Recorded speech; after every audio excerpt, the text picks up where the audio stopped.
to help you, to serve you, to protect your rights. Okay? They are not there to cause havoc. All right? I would go as far as I'm pretty sure. I don't know what the actual statistics are, but most cops in their whole time that they're policemen, they never discharge a weapon. Well, our dear friends have a retired police officer who's really a kid. He's only in his 40s, okay? But he's put in his 22 years, and he's retired. In all his time on the force, he said he never once discharged his weapon. A lot of cops, most cops, most of them, they never do. discharged their weapon. Okay, they do go through the training, as I said. My son has to qualify every so many months, but that's a precautionary measure. And he even said, not only my son, but the retired police officer said, wherever possible, he doesn't want to discharge his weapon because it's not worth the hassle. If you walk in the middle of a crime, okay, if somebody's life is in danger, that's a different scenario and a different story. But just to fire your weapon? I would go as far as most of them don't even draw their weapons most of the time. Well, how long has your son been in business as a cop? Over 2 years. How many times has he drawn his weapon? I don't know, but if he goes into a situation where they don't know what to expect, they have to have their weapon in their hand. Yeah. But again, it unfortunately doesn't seem like it, but it is a rarity when a cop actually shoots somebody or even takes a shot. If you count the time in the academy and everything, my son has been a cop almost 3 years. Mm-hmm. Okay. It's most cops just don't shoot people. Simple as that. And most convicts avoid cops. Yeah, it's the last person they want to see. Exactly. There's plenty of shootings where people, kill each other, and gang shootings, they kill each other. Gangs will shoot other people, but you don't really hear too many cops getting shot too often because it's sort of known. You don't shoot a cop. Unfortunately, you do. Hmm? Unfortunately, you do. What's that? Read about policemen getting shot. When you think of how many cops there aren't that many shootings. Well, if it's one cop getting shot, it's one too many. And you can turn it around and say, and if it is one too many, but and if it's one person getting shot, it's one person too many. But let's put it this way: for the most part, the perpetrator is looking for trouble, whereas the cop is not. He's trying to avoid it at all costs. And I think most perpetrators want to go rob this store. They don't want to run to a cop. They avoid cops. Because cops may shoot them. Well, all right, but that's not what I said. Oh, okay. It's not, but that's what I said. Like I said before, it's your show.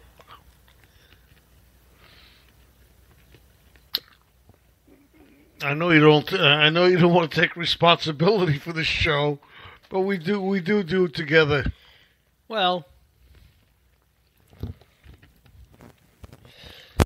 it's called. How many? 2 years or what? March. This past month is 3 years we've been doing this. 3? We did for the first maybe 8 months as Trucking to Heaven. Mm-hmm. Okay, and then after that we became the CC Radio Network. Like the Phoenix, we rose from the ashes became the CC Radio Network, the Coffee Club. Then we added the Rebellious Rev. We added the Rebellious Rev in the dock. And for a very, very brief time, we had a nonsensical show on Wednesdays. But it was too difficult to pull off. And I have to admit, not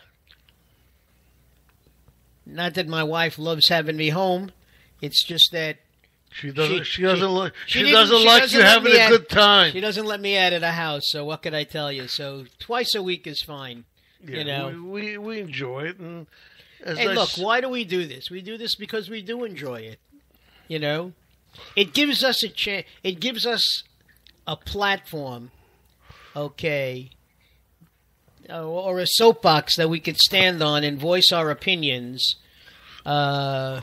Without anybody telling us we're wrong. And sometimes they can, and they do. But I really have to say, for the most part, we've been very lucky when it comes to people calling in. For the most part, people who call in have a serious opinion about what the topic is, and they want to have their opinions heard. And they have a right to have their opinions heard, and that's what we provide. We provide a platform, for people who ordinarily wouldn't have one. I would say in the 3 years or so we've been broadcasting, we had maybe 3 prank calls. 3 nights when we had, and most of them came last month. Oh, not 3 prank calls. I'll rephrase that. 3 shows where we had prank callers, because we had more than one. They come in batches, these guys that do the prank calls. But we didn't care. We just hang up on them. Not a big deal. We've been broadcasting now for almost an hour. With a little interruption, probably a lot less. It's amazing. It's hard to believe that we actually did. We started on time. So a little, 3 minutes late. And we did start 3 minutes late, I will say, but not a big deal. And we've been broadcasting actually for 52 minutes, not an hour. I don't know where it came. Oh, that's because we started even a little later on Spreaker. We were disconnected for a few minutes where we lost a little bit of time. But no, we didn't do too badly. No, didn't do badly at all. And I wanted to just tell everybody that my wife is holding her own. We really don't know what's going to happen with her, but her mind is a little clearer, and she'll probably be leaving the hospital and going to rehab for a couple of weeks. And everything is good. We'll try to put her back on. Let's certainly keep our fingers crossed. Yep. We're going to try to put her back on chemotherapy. So far, the doctor's not convinced that's going to help yet. But he's also not convinced that it won't help.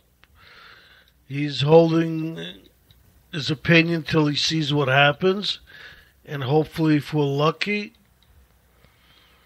then the chemo will work and not do too much damage to her body, because she is very weak, and the question is, can she take the chemo, and will the chemo do any good? There's a lot of things involved, but as long as we're trying, then that means there is a chance, there is some hope, and we would like everybody to pray a little bit. Because young child, anytime, anywhere, I can pray. Prayers are always welcome. Mark, as you were saying, I don't know, but like I said, we need a little prayer. We need a little help. I think medicine by itself is just not enough at this point. Anytime, anywhere, I can pray, and Jehovah will hear what I say. When each morning I wake, I remember to take just a moment to thank Him for this day, for the wonders I find on the way. In my mind, in my heart, I can pray, even when there's a crowd and I can't pray out loud. Still, Jehovah will hear me anyway. Anytime, anywhere, I can pray, and Jehovah will hear what I say. In the night, He will hear when I call. He is near. Anytime, anywhere, I can pray. Thank you, ladies and gentlemen, for listening to the song. That Pray was quick. anytime, and I'd love to see you guys pray with us. But as of right now, we're going to cut the show off. It's time. Thank you for your time. I'm sure that, there were some of you who listened who just didn't have the opportunity to call in, and we understand. We will be back on Friday with another show, The Rebellious Reverend the Doc, where our discussion and leanings will be more of a religious nature. But again, we will discuss anything you like as long as you call in. So this is Dr. Mark saying good night, and hopefully we'll speak to you in 3 days. Felix says good night to you.